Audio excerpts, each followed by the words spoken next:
आजच्या माझ्या गोष्टीचं नाव आहे शेतकऱ्याची मांजर. एका शेतकऱ्याजवळ काही मांजरी होत्या. त्या मांजरींना नेहमी पिल्लं व्हायची. खूप मांजरी व्हायच्या त्याच्या. एकदा काय झालं, एका पांढऱ्या शुभ्र मांजरीनी 4-5 पिल्लांना जन्म दिला. खूप सुंदर गोंडस पांढरी शुभ्र पिल्लं. शेतकऱ्याने ठरवलं, आता ही पिल्लं विकण्यासाठी आपण एक जाहिरात देऊ. त्याने मस्त फोटो काढले त्या पिल्लांचे आणि जाहिरात दिली. ती जाहिरात पाहून एक अपंग मुलाला मांजर खरेदी करायची इच्छा झाली. किती सुंदर मांजरी आहे, आपण जाऊन तर पाहूयात. त्याचा पाय दुखावलेला होता. एका अपघातामध्ये त्याच्या पायामुळे त्याला इजा झाली होती आणि चालता येत नव्हते. पण तरी त्याला मांजर खूप आवडायची. जाऊन तर बघूयात असं म्हणून तो गेला. मांजरी तर खूप सुंदर होत्या, पण त्याची किंमत खूप होती. शेतकरी दादा, माझ्याजवळ एवढे पैसे नाहीयेत. मला तर मांजरी आवडल्यात. त्याने खिशातून जेवढे होते तेवढे सगळे पैसे शेतकरी दादाला दिले.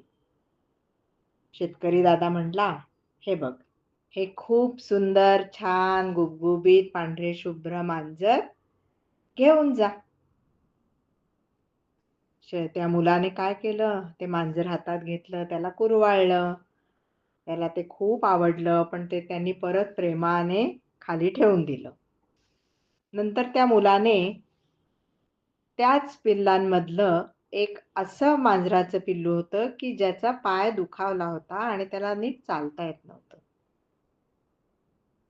शेतकरी दादाला तो मुलगा म्हणला, शेतकरी दादा, हे दुखऱ्या पायाचं जे पिल्लू आहे ते मला द्या, ते मला खूप आवडलंय. शेतकरी दादाला खूप आश्चर्य वाटलं.